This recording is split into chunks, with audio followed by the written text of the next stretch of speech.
my platform, the end users are SDRs and BDRs. I thought, why not reach out to them? Take those talking points, understand their pain points from their mouth, and then reach out to their managers or their boss, because it will be super personalized then and super relevant. Their managers and their boss can never ignore my email or cold call. Today, my guest on the SDR podcast is Deb, the top performer within the APAC BDR team at 6 Sense. And Deb consistently exceeds his quota every month. One of the reasons Deb stands out in the crowd is his bottom-up prospecting approach. With this strategy, he books from 60 to 70% of his meetings every month. So, in today's episode, we are going to dive deep into Deb's strategy and processes. How to send cold emails that get replies, how Deb turned his LinkedIn profile into an inbound channel, his bottom-up approach, and how he's using communities. When you think about cold emails, how do you research your leads before you reach out to them? And what are some specific techniques you use to understand their needs?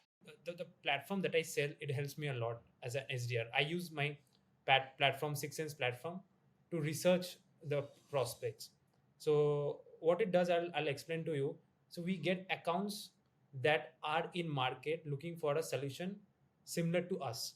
So we get those intents and we reach out to those accounts. So in 6 Sense, we have this name called 6 Sense qualified accounts. So we get those accounts per day on our Salesforce dashboard, and we reach out to those accounts, and then we see what kind of intent they are showing. Based on that, I do my research. That is one part of doing outbound. Another part of doing the research is I'm very active on LinkedIn and communities. Now, what benefit does it do? Salespeople are active on LinkedIn. Salespeople are active on communities. When they are looking for to buy any tool, they go to these places to take reviews. That, hey, I'm planning to buy XYZ tool. Do you have any experience with that? With that, I get to understand, okay, these people are in need, and I can help them with my solution. So second way of researching is going into these platforms and finding out prospects that are in need. And the last is inbound. Like, I also cater inbound leads. So whenever an inbound lead comes, I reach out to them and book those meetings. So primarily my research will be focused on using my platform, 6 Sense platform, to find accounts that are in market. And apart from that, I also use triggers. Now, I want to mention this. What we do a lot of times, we filter out like accounts based on number of employees, revenue, head count. All these are goods. These are important. But along with this, we need to also find out the triggers. Like, my triggers are companies that are hiring SDRs, companies that are increasing their sales team, companies that are using my competitors. These are triggers.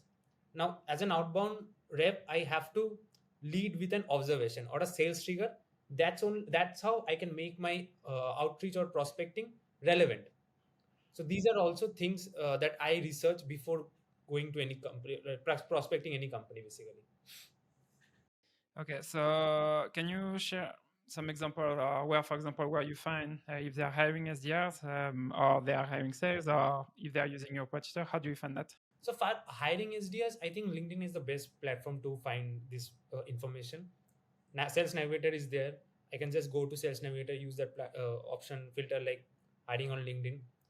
Apart from that, again, if someone is using my competitor, we have technographic data on Okay. 6 Sense. So I use that filter. Like, let's suppose I name 3 to 4 competitors in the technographic filter and see how many companies I get based on the a lot of filters that I use. Yeah, I think these are the main things that I use for sales triggers. There are some other tools also that helps you to give triggers. One platform that is coming to my mind right now is KeyPlay. So it's a platform, it's a tool that helps you to find companies based on the sales trigger that you put in that tool. Haven't used it much, but I have used it like 1 or 2 times. Feels like a good tool. So for me, on top of what you mentioned, I'm using generally the career page also of the company. I know because sometimes the company right now, they are not sharing the job openings on LinkedIn. So I'm going also checking their website, for their website, the career site they're using. So that's another one. And for technographic also, on LinkedIn, you can do research keywords on their profile, and sometimes you have people mentioning the tools they're using. Uh, for my buyer persona, it's really effective because they love to share their stack on their profile. So I know if they're using a competitor or if they're using like a tool we are integrated with. So you mentioned a few things interesting here about the triggers. Hiring is if they're hiring SDR or if they are hiring sales or growing the sales team. So can you tell us about your process for writing code emails? When you find like a trigger like this, what do you do? I like to keep it simple, you know. So I use a framework which is observation, problem tied to that observation, then my solution or value prop, and then a call to action. And this is the framework that I've been using for like a year.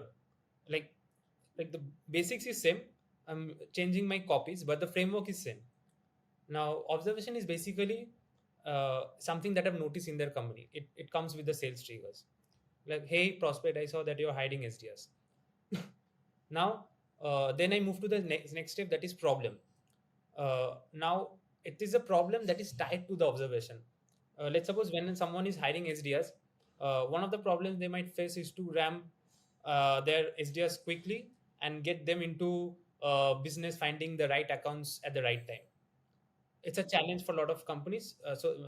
And that's where Six Sense comes in. So I mentioned my observation, then a problem, then I tell how Six Sense can solve this problem. Then I mention about the solution, but I don't write more than one line about about my solution. I don't want to. I don't want it to be about my about me or my solution. I always want that email about them and their problems, and then a call to action. So right now I'm using this call to action, which is called. Can I show you a video of how our platform can help you? Other call to action can be open to learning more, or do you think this is worth having a look? Are you interested to learn more? These are like soft CTS or interest based CTS, which my aim here is to drive that conversation, and from that conversation I book that meeting rather than asking for time in the first email. Question here, because you mentioned a few interesting things here.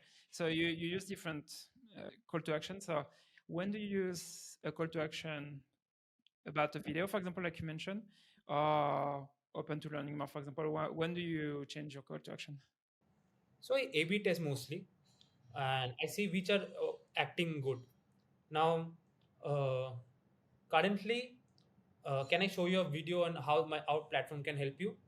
Is actually giving me a lot of replies, and the reason I suspect is because it's a like no brainer. Yes, maybe because the prospect is not going into a zone of resistance. Again, Josh Brown quote here. Not going to a zone of resistance. I'll just show him or her the video. If they doesn't like it, they can say no. So there is no commitment from the prospect. So it's a win-win situation. It getting me replies opens. But earlier I used to write a lot of call to actions like worth having a chat. It was also very easy to say no for that. So I prefer this kind of call to action rather than telling them can we have a 15 minutes call for this time or something like that. It's like putting them in a pressure to say to give me a time, which I don't want. I think that's a really good point what you mentioned, because the with the video, I think it's you reduce the pressure on saying yes to a demo, because they can say today if people they want to talk to sales people, so the less pressure you remove from their plates, the easier it is for you to get the demo, because they can see really quickly if it's for them or not, or and it might create curiosity and then they want to learn more. So Absolutely. really like that. So can you share an example of an email, a successful email you sent recently? I guess you'll know Florin. He's very famous and like he posts a lot of valuable content on LinkedIn. So this is the email that I wrote to him. It was an email last year about, and it's one of my favorite emails. I'll tell you the reason why. So if you see this first line, it's the context here is he has written a post something about the domain health and domain name getting blacklisted. So that is my observation of, you know, the first point of why I'm reaching out to him. And that is the personalization basically that I'm doing, which I've mentioned in the first line. Now, to tie my first line to the second line, this is what I've written. Like once that is taken care of, the second step is to find the right prospects and connect with them. And that's where my company, like earlier it was named as Slintel, so that's where my company comes in. Like Slintel can help you to connect with most likely who are ready to buy from you. And to make this email relevant, I've mentioned that why I am currently, writing this email to you only and not to someone else, because I see that your team has grown by 67% in last 6 months. So I think it will be relevant to you. So, and again, the last thing is like worth the chat, like a very soft call to action. Now, one thing I would like to mention here is, if you see this is personalization, but this is relevant. This is relevancy. My email has relevancy and personalization both. So that's what I want to keep in mind. Like I want to keep these emails very relevant to my prospect rather than forcefully personalizing it. I want to keep it very relevant to them, rather so that they understand, okay, this email is for me. This email is written because my company is doing XYZ, and that's why they might thought that this will be relevant to me. So it's all about them. If you see it, I have only mentioned about Slinter only in this line. Apart from that, it's all about Florin and his company. Yeah, and that's if we tie back to what you said earlier about your framework you're using for each email. Here we can see that. So yeah, no, I really like the email because it's really, like you said, it's you use something about Florin he shared on LinkedIn, and then you use that to talk about your product, but it's relevant. It's not like, hey, so you went at this school and let's talk about Slintel. So I really like that. How do you scale your cold emails with being relevant? To be relevant and to personalize at scale, what I do is I try to figure out, any triggers on account level. So what I mean by that is I personalize on account level. If I have to deep dive about that thing, it basically means I will figure out, let's say, 50 companies who are right now hiring SDRs, and my email copy will be, "Hey prospect, I see that you're hiring SDRs." Again, that from that 50 companies, I'll find out the SDRs and BDR managers, and this is the email I will write to them. Hey prospect, notice that you're currently looking for SDRs in your team, and then I'll write the email. Now, this email can be scaled to 50 people, but it will be relevant to all of them because it's a trigger that is happening on account level rather than company rather than prospect level. Now, if I have to make it very personalized, or if I see anything, something that I want to mention in that email, I would use the PS section. PS, I see that you have something on the prospect level now, but this PS will be very selected for selected people where I can personalize, because I don't want to forcefully personalize my emails. I want to keep it relevant first, then personalize. And what subject lines do you use to improve your open rate? Subject line is something I honestly don't think a lot, because because I feel the open rate consists of subject lines and the preview text, like a few words that a prospect can see from the inbox basically. So for subject lines, I try to differentiate myself from the marketing subject lines. Now we all know marketing subject lines consist of a lot of different mindset and frameworks and a lot of things, like they will create FOMO, they will create urgency, all those stuff. How do I differentiate from that? I keep it simple, one or two line subject line. Again, learning this from Will Alred and Lavender, keeping it boring, keeping it feel like making the subject line feels like it is email that came from an internal team. So let's suppose hiring SDRs, my subject line will be hiring, or SDR hiring, or growth, anything that is, that is like it's my subject line is basically a trailer of the whole email. That's it. I don't write quick question prospect or are you currently hiring SDRs? If you're hiring SDR, open this. These are mostly like, subject lines which I have seen marketing campaigns and all those stuff going on. They use a lot of, again, I said frameworks and all those stuff so that people can open. I'm a salesperson. I want to differentiate myself from the marketing people. So that's how I write my subject lines. Again, don't give much thought to it. I'd rather spend most of my time writing the copy of the email. Now let's talk about LinkedIn, and I know that's something you're really good at. Also, it's on top of emails is the way you're using LinkedIn, and I think I would say advantage you have for your end users for 6sense, they are BDRs and SDRs, and that's something that you can leverage for LinkedIn. So, how did you manage to transform your LinkedIn profile into an inbound channel? What was your process? So LinkedIn is my favorite platform to be on, right? I have been creating content on LinkedIn for since 2020, but I was super inconsistent with my content creation. It was in like last year I've been consistent with LinkedIn, but my only focus to create content on LinkedIn was to help SDS and BDS with my experience. Like I don't want to portray myself as an expert. I want to portray myself as someone who is learning every day and sharing those things on LinkedIn. That's it. Now, luckily, 6sense end users and my audience is same. So, in my content, I have never mentioned about 6sense. I only provide value, as much value I can provide. And it's been like 2 years. I've been creating more than 2 years. I've been creating content, and the result of getting sort of inbound leads from LinkedIn, I have seen in last 3 to 4 months. So you can say that this whole process has taken me 2 to 3 years to get the result right now. So it's a long-term process of creating content, being consistent, helping SDS and BDR, getting on calls with SDS and BDRs, and helping them with anything and everything about their work as an SDR. And then if I see an opportunity where my platform can help them, I talk about them. I then talk about my platform. So it's like value selling basically. Can you give some example on the posts you are creating on LinkedIn? The type of content I create is basically helping SDS and BDS to crush their quota the way I am doing basically. And so I know SDS BDS like me facing challenges with cold emails, cold calls, LinkedIn outreach, interview preparations, then find how to research their prospect, how to find sales triggers.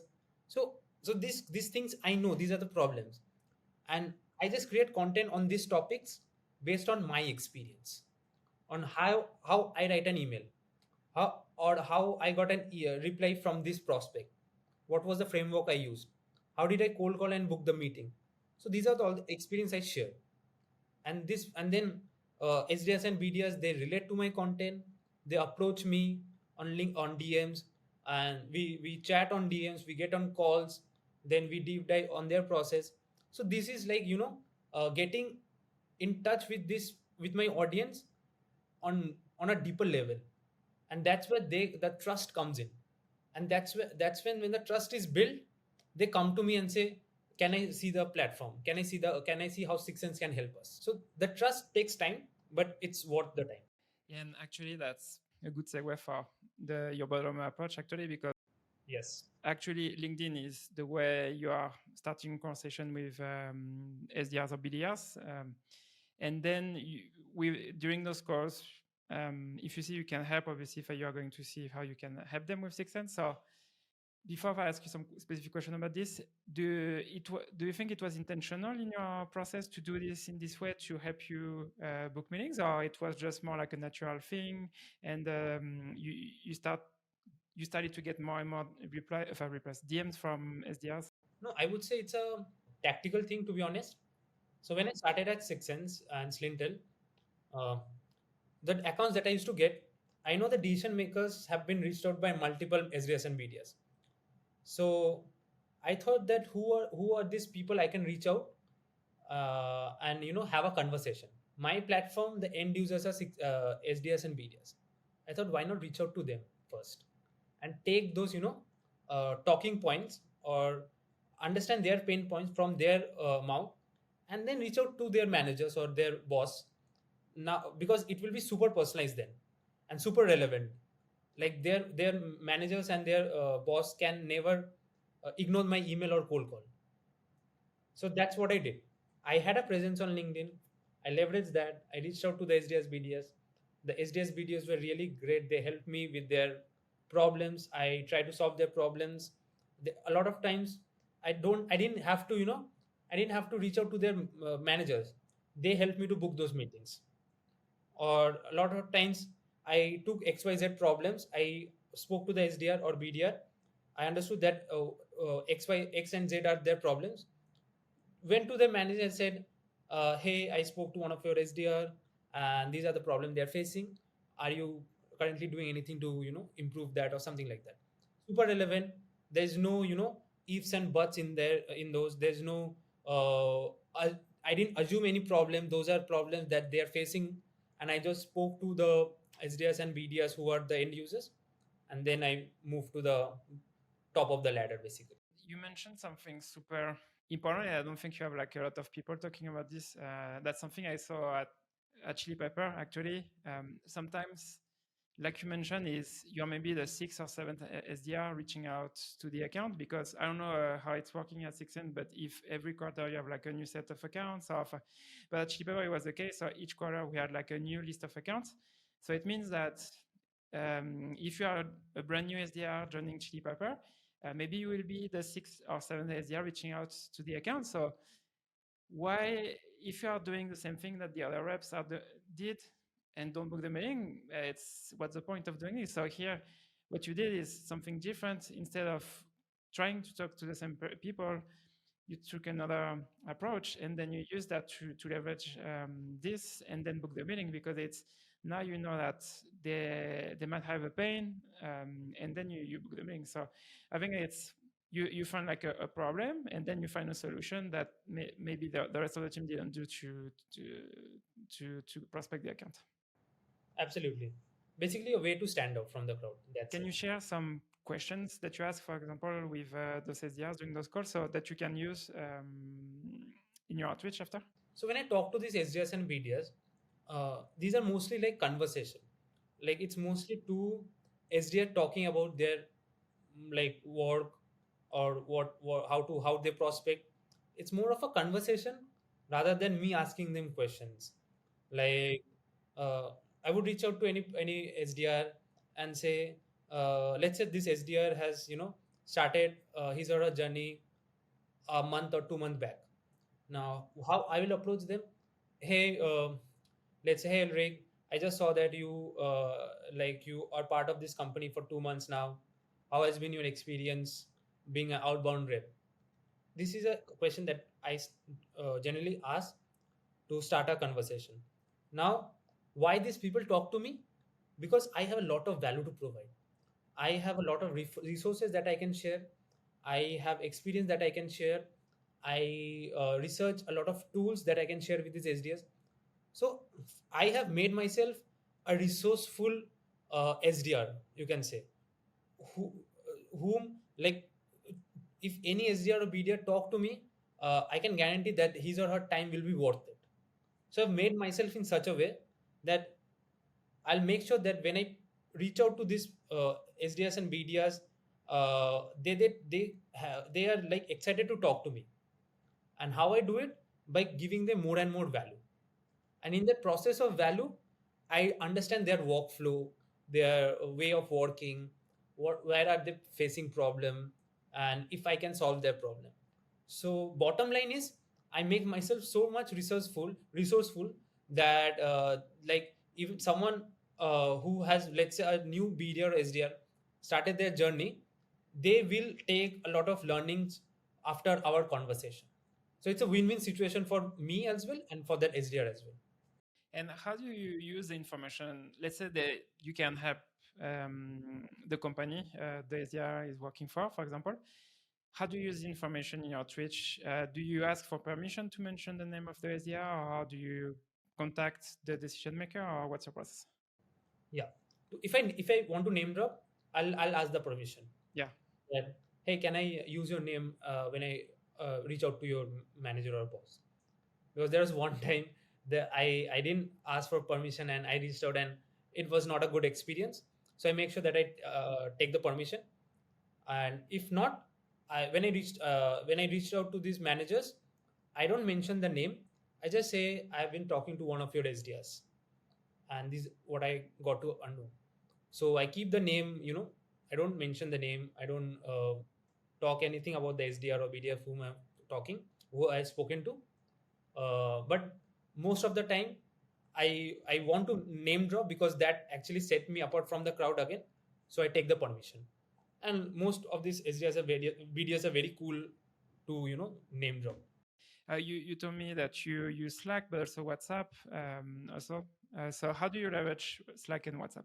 Communities again is a very important channel for me as an outbound rep. And as I said in the starting of the podcast, that anyone who is in market looking for a solution or a tool, they come to this platform which are active communities, and they ask their peers that how is their experience with that tool, because people trust people, and then they go for any they go for any tool they want to buy. So I am part of a lot of communities in Slack, in WhatsApp, some private communities. Uh, there are a lot of sales communities basically that I'm part of. Now I have figured out few communities which are active communities, and I visit those communities every 15 days, not every day, every 15 days, and I scan through all the messages that have been there, and I see which is relevant to me or relevant to Six Sense, or let's say relevant to keywords like lead generation, data provider tool, sales intelligence, those stuffs. Now I see who people are asking this. I interact with them in that group, in that thread. Then I reach out to them in the DM with a very simple, straightforward message that, hey, I saw you ask this question in the group about lead generation. Then did you get a chance to look at our platform, or did you get a chance to look at Six Sense as a sales intelligence tool? Something like this. Or if they are looking for any resource, like how to research, let's suppose a topic like how to write good or effective cold emails. Now I have bunch of resources on this topic. I move to the DM and say, hey, I just saw that you are looking to improve your cold emails. Maybe this can help you. This resource can help you to write a better cold emails. Then I start the conversation. So basically my point here is to uh, I have basic like I have time on or days where I go to these communities, see what, scan through the messages, see where I can provide value. I if I see that yes, this is where I can actually provide value, I'll do that.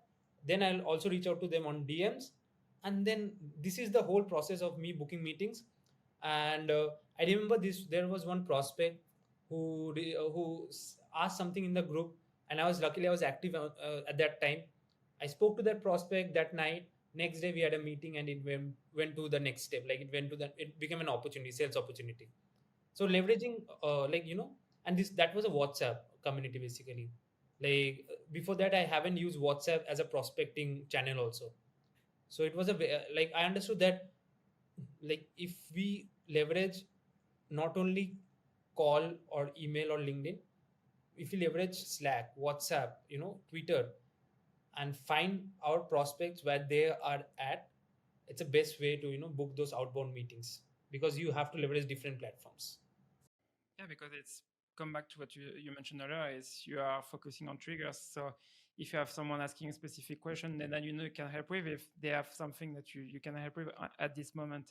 And it's not like just the problem with, I think, prospecting in general, it's people that are reaching out without knowing if there is a reason to talk about, but if they have a problem that you can help with. So and here it's, you're just having those questions that you can help with, and if they want, if they're curious, they're going to learn more. I have one question about this because it's, for me, I start, on my new company, I started to use communities also to maybe not prospecting, but more finding information or things that I can leverage. What do you do to find those questions? Do you do like a common, do you do a research and look for specific keywords, or what do you do?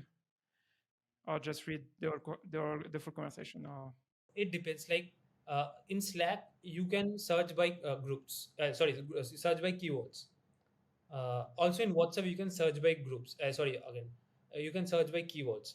Like in WhatsApp, you can go to search bar and let's say type lead generation and see like what are the messages that are coming in.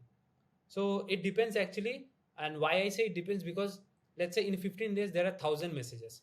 Now it's humanly impossible for me to read all those 1,000 messages. I would rather go and type my keywords.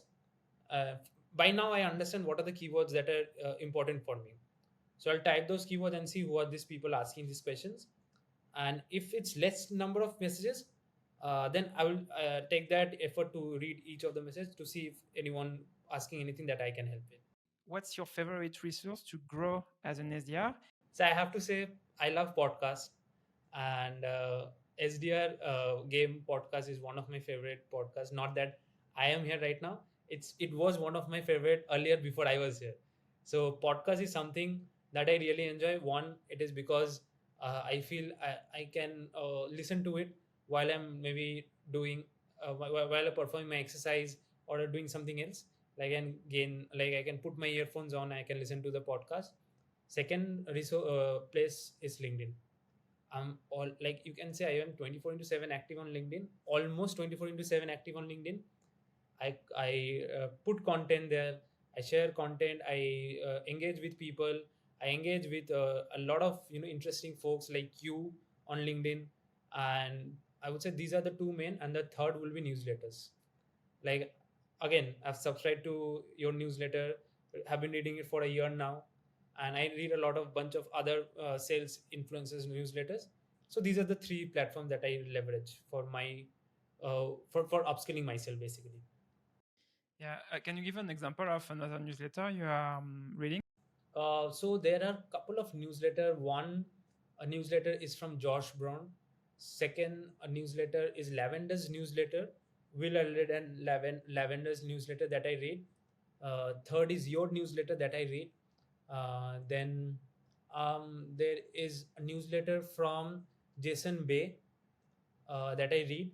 Um, okay, so what else? What else? Yeah, and these are few newsletters that are coming to mind right now. Yeah, and also practical prospecting also a newsletter that I read.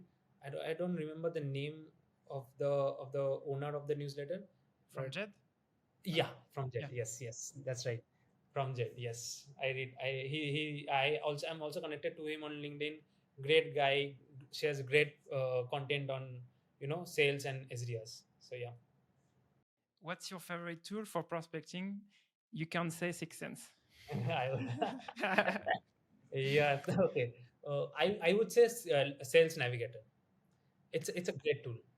Like again, LinkedIn's like homegrown tool, Navigator, great tool to it basically have everything. Like apart from getting email IDs and phone numbers, you can find everything on LinkedIn Sales Navigator.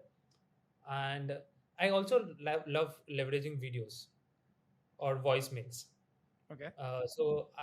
When I am prospecting from my phone, I would just use voicemails on LinkedIn, or I use video for showing my face to make myself as a human and not a AI who is writing this all these outreaches.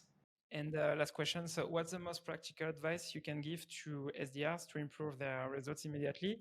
And one advice they should ignore? There are a lot of advice on cold emails, cold calls, how to do this, how to do that. I think SDRs can get this on LinkedIn and any other channel. But one advice I want to give is about the mindset and why I say being a you have been an SDR, I have been an SDR. We know that some days we get 4 meetings in one day. Some days we don't even get you know like one meeting, right? So it's like balancing our mood and tackling our mood from extreme high to extreme low, and it is a very difficult job, right? We know how tough it is right now to do outbound. People are not opening emails, not attending cold calls. It's very easy to get demotivated. So my advice would be enjoy the process. Again, I will quote George Brown here: detach yourself from the outcome It is very easy to say rather than doing it, but trust me, if you keep at it, practice this, mindset of detaching yourself from the outcome and actually enjoying the process of writing those emails or doing those cold calls or doing those research. I bet it has happened to me, and it will happen to anyone who follows this. Being consistent, they will enjoy the work as an SDR because it is a fun job if we look at it. I make my job very fun. I'll give you an example. Uh, so what should I say? I put cold calling as a game. Now, what game I play? Every prospect that picks up my call, I give myself a gift. Now, it can be anything that I get a 30 minutes break after the cold call, or I get a 30 minutes doing my favorite thing because I got to talk to 4 people today. So these are the things that I gift myself as an SDR. And in this process, I enjoy the whole cold calling session. Rather thinking, oh shit, I've cold called 50 people, only 4 people has picked up my call. No, I think, okay, 4 people has picked up my call. I get to leverage few things that I'll give myself. So that's a mindset where only you can help yourself. So I would rather, so that's what I, again, coming back to the advice is enjoy the process. Don't think about the result. A lot of times results are not in our hand, most of the times in sales. So detach yourself from the outcome. uh, like, be happy and be enjoy the whole process of working as an SDR. And one advice that I would tell SDRs and BDRs to ignore is, if you see on LinkedIn that someone is telling you that this channel is dead, ignore. Every channel is up and running. Cold call is up and running. Email is up and running. LinkedIn is up and running. You just have to know how to, use these channels. You have to be skillful to use these channels. No channel is dead. Every channel is up and running. About the channels, generally those who are saying cold email is dead is because they're selling something related to another channel. Generally, that's why. And second thing is what you mentioned about the mindset. I think for me, one book that helped me with this to change my mindset is reading Atomic Habits by James Clear, because the book is all about this actually. Oh yeah, okay, nice. Yeah, one of my favorite book, even though it's not about sales, but the mindset of the book, it's really related to the sales in general, about focusing on your system instead of your results, because what makes great results, it's your system, your process, how you are improving your call calls or your call emails. Like you're mentioning, you are really focusing on enjoying the process, and I think it's key. So Deb, thank you so much for being on the show today. Before we end the episode, do you have anything else you want to share with the listeners? To the listeners, I would say, please listen to this whole episode. Please tell us how you liked it. Comment down below and give your feedback. It will help me and also Elric to improve his podcast and me to understand how I can improve myself as an SDR. And yes, please subscribe to this channel and to the podcast. Thanks, Deb. And thanks everyone for listening to the show today. Thank you.